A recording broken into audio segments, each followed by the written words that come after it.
Hi friends, welcome back to A V Shetty channel. ನಾವು ಈಗಾಗಲೇ ಸ್ಟೂಡೆಂಟ್ಸ್ನ promote ಮಾಡೋದು, ಆಮೇಲೆ ಅಡ್ಮಿಷನ್ ಥ್ರೂ ಪ್ರಮೋಟ್ ಮಾಡೋದು ಹೇಗೆ ಅಂತ ನೋಡಿದ್ದೀವಿ. ಈಗ ಸ್ಯಾಟ್ಸ್ನಲ್ಲಿ ಎಕ್ಸಿಟ್ ಕ್ಲಾಸಿಗೆ ಟಿ ಸಿ ಇಶ್ಯೂ ಮಾಡೋದನ್ನು ಬಿಟ್ಟಿದ್ದಾರೆ.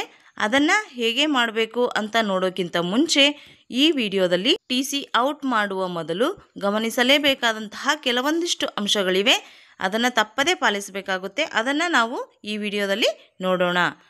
ಈ ವಿಡಿಯೋ ನಿಮಗೆ ಯೂಸ್ಫುಲ್ ಅನಿಸಿದರೆ ದಯವಿಟ್ಟು ಇಂತಹ ಸಾಕಷ್ಟು ವಿಡಿಯೋಸ್ಗೋಸ್ಕರ ನನ್ನ ಎ ವಿ ಶೆಟ್ಟಿ ಚಾನಲನ್ನು ಸಬ್ಸ್ಕ್ರೈಬ್ ಮಾಡಿ, ಲೈಕ್ ಮಾಡಿ ಹಾಗೂ ನಿಮ್ಮ ಫ್ರೆಂಡ್ಸ್ಗೂ ಕೂಡ ಶೇರ್ ಮಾಡಿ. Let us start the video.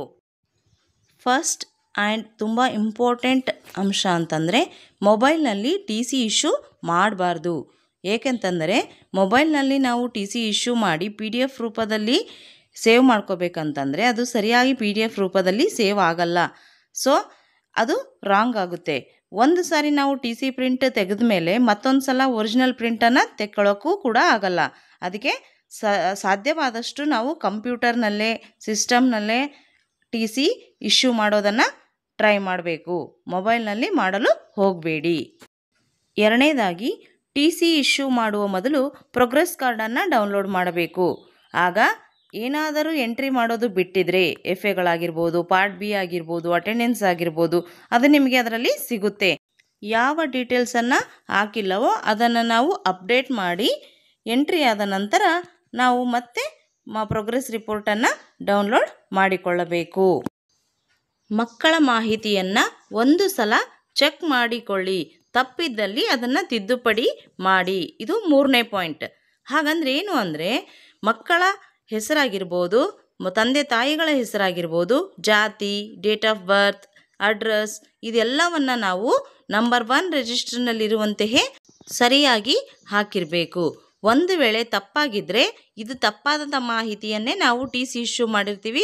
ಆಗ ಮತ್ತೆ ರೌಂಡ್ ಅಪ್ ಮಾಡೋದು, ಸಿಗ್ನೇಚರ್ ಮಾಡೋದು, ಈ ರೀತಿ ಎಲ್ಲ ಮಾಡಿಬಿಟ್ಟು ಟಿ ಸಿ ಕೊಟ್ಟಾಗ ಕೆಲವೊಬ್ಬರು ಅಂಥ ಟಿ ಸಿಯನ್ನು ಅಕ್ಸೆಪ್ಟ್ ಮಾಡ್ತಾರೆ, ಇನ್ನೂ ಕೆಲವೊಬ್ಬರು ಅಕ್ಸೆಪ್ಟ್ ಮಾಡೋದಿಲ್ಲ.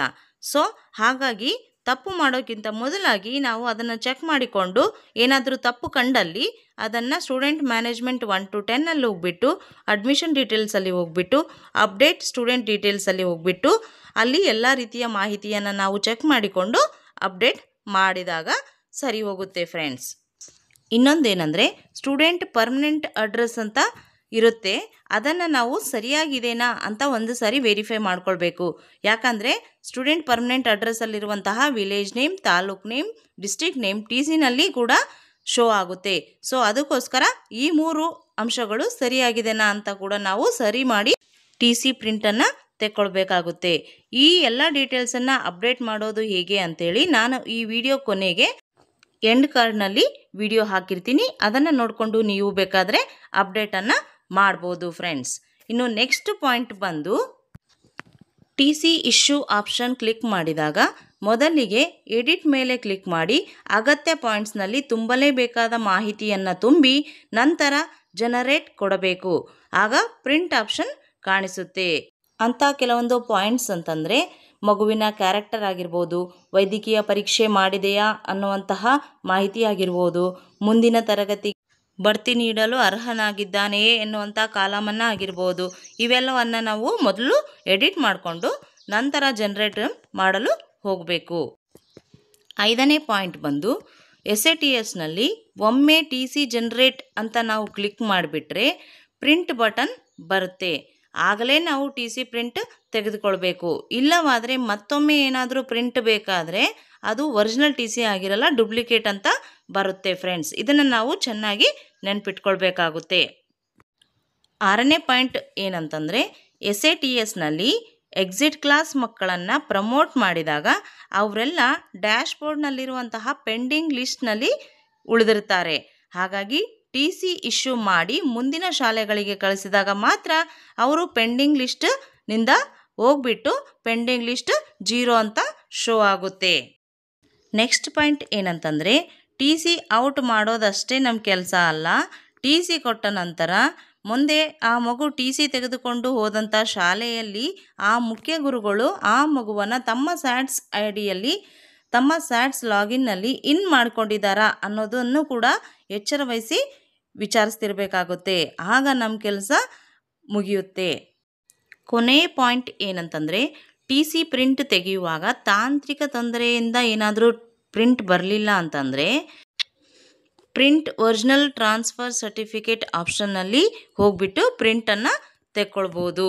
ಅದು ಎಲ್ಲಿರುತ್ತೆ ಅಂತಂದರೆ ಸ್ಟೂಡೆಂಟ್ ಮ್ಯಾನೇಜ್ಮೆಂಟ್ ಕ್ಲಾಸ್ 1 to 10ನಲ್ಲಿ ಹೋಗಿಬಿಟ್ಟು ಟ್ರಾನ್ಸ್ಫರ್ ಸರ್ಟಿಫಿಕೇಟ್ ಅನ್ನೋ ಆಪ್ಷನನ್ನು ಕ್ಲಿಕ್ ಮಾಡಿ ಅಲ್ಲಿಂದ print first option print original transfer ಸರ್ಟಿಫಿಕೇಟನ್ನು ಕ್ಲಿಕ್ ಮಾಡಬೇಕು. ಆಗ ಮೇಲೆ ತೋರಿಸ್ತಿದೆಯಲ್ಲ search T C issued students ಅಂತ ಆ ವಿಂಡೋ ಶೋ ಆಗುತ್ತೆ. ಆಗ ನಾವು ಅದರಲ್ಲಿ ಹೋಗಿಬಿಟ್ಟು ಯಾವ ತರಗತಿ ತೊಂದರೆಯಾಗಿದೆಯೋ ಅದನ್ನು ಹಾಕಿ ಪ್ರಿಂಟ್ ತೆಕ್ಕೊಳ್ಬೋದು. ಗೊತ್ತಾಯ್ತಲ್ಲ ಫ್ರೆಂಡ್ಸ್, ಈ ಎಲ್ಲ ಅಂಶಗಳನ್ನು ನಾವು ನೆನ್ಪಿಟ್ಕೊಂಡು ಮಾಡಬೇಕು. ಈ ವಿಡಿಯೋ ನಿಮಗೆ ಇಷ್ಟ ಆದರೆ ದಯವಿಟ್ಟು ಸಬ್ಸ್ಕ್ರೈಬ್ ಮಾಡೋದನ್ನು ಮರಿಬೇಡಿ. Thank you for watching friends. Bye.